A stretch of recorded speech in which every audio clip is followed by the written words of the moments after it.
I am on Team Valor, and the reason is because we play to win, and that is what a true Pokemon Master will do. When you sign up for the Go, it will give you 3 different characters who are supposedly the leader for the team, and they all have their own kind of characteristics or what they want to focus on. Team Valor had the most appeal for me because it is really about being passionate, being the best Pokemon master, training your Pokemon to really win and be the best. So that resonated with me most. Because, you know, other teams, I hear that most people actually pick the blue team, which is the Team Mystic. And they are really portrayed as like the intelligent group who want to research the evolution of Pokemon and whatnot. And blue is everybody's favorite color, I feel like. And also, if they played Ingress, which is the game that Niantic published before Pokemon Go, and they were Resistance, then naturally they will just pick Mystic because they're also blue. So they'll probably have the biggest user base, but again, it doesn't really appeal to me because I'm not here to study Pokemons. I'm here to battle and win the game. So that's why.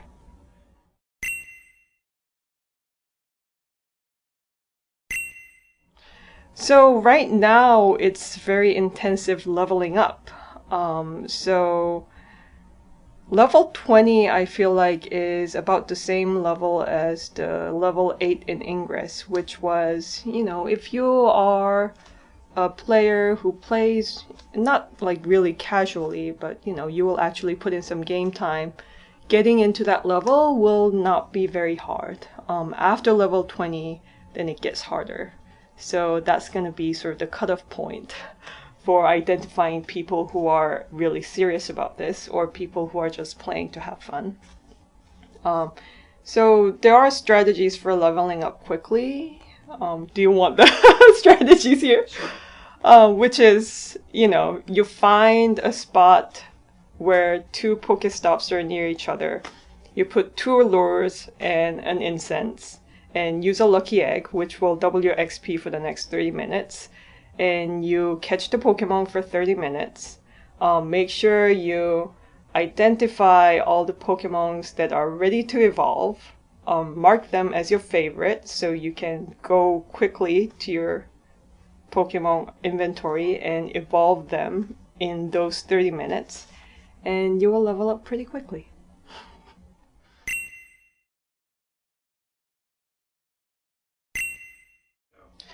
It depends on how safe you play it.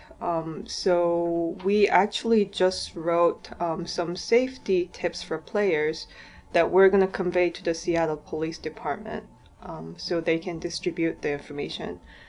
But ultimately, you know, just like anything in life, you need to use your common sense about, you know, staying safe. Don't go to some random places at 2 a.m. just because you see the lures, although it might be tempting.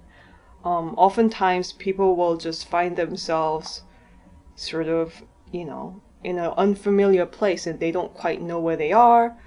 The phone is dying, of course, because the battery is dead. And you go on hiking because you want to catch a rare Pokemon and you find yourself kind of stranded there. Don't do that, right? So you need to use your common sense. It's always good to do it in a group, which is often what Ingress players used to do. Or if you go solo, then you tell other people where you're going to be and what you're going to do so that they know how to reach you.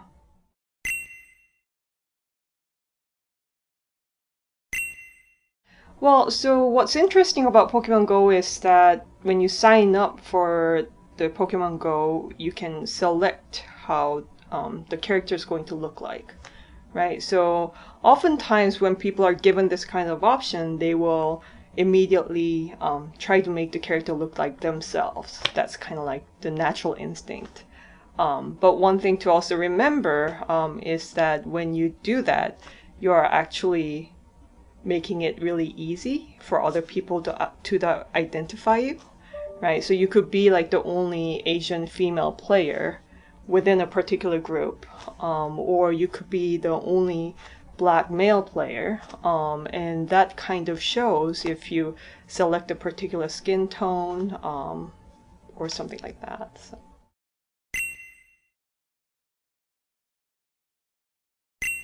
I think people should be careful when they put a lure on a particular Pokestop every day at the same time at night. That probably shows that, yeah, this person lives there. If you're battling a certain gym every day, again, at the same time waiting for the bus, then people can figure out where you're going to be at that time, where you're going possibly.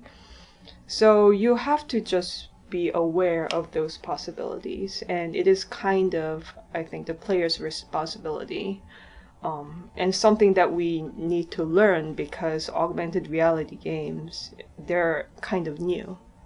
So we need to learn to protect ourselves too.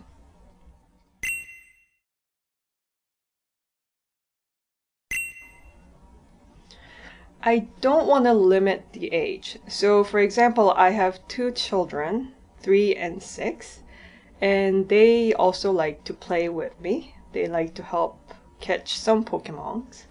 And it's a good opportunity. We just went to Discovery Park because we wanted to see what kind of Pokemons there are. And it was a great family bonding experience.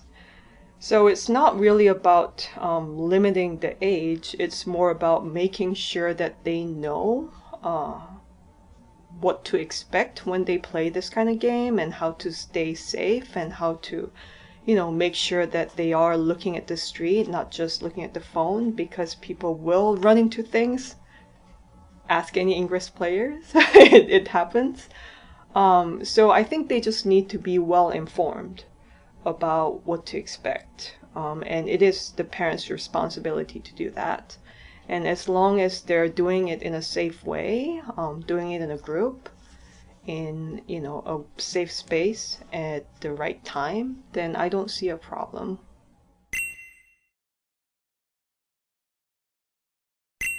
So it's not just Pokemon Go, but it's also for any other augmented reality games, including Ingress.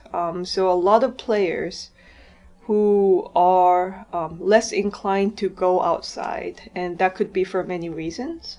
It could be because they are physically disabled and it's actually painful for them to go out and walk down the street. It could be because of the mental issues that they just don't want to go out. They want to kind of isolate themselves. And we have heard many cases where those players were finally motivated to actually go outside because you need to go down to that portal and hack that portal or go catch a Pokemon, right? So there's that benefit of, making people go out and actually walk. And on the internet, I think there people are also like making memes about the sore leg syndrome and how that's taking over the world, because people are actually going out and walking, which is definitely a good benefit. Another thing that often comes up is the increased awareness of your community and where you are, right? So a lot of Pokestops are based on Ingress portals, and these were portals because a lot of people submitted these places in your neighborhood, like the murals and the memorial benches and those landmarks, as portals, and now they're Pokestops. So when you go to those places, you will discover things that you just never knew before. And that was the case for me too when I ended up finding these parks in the neighborhood that I never knew existed. Right? So it brings that increased awareness of the community. One thing I realized was how many memorial benches are actually out there, like how much of these structures are built in our community so we can remember the people that are not with us anymore, right? So I think that's added benefits, and also about, creating opportunities to connect with other people, right? So a lot of Ingress players will say, hey, you know, I now go and do these things with these people that I would have never met in my real life, in my social circles. And it really broadens your perspective in life.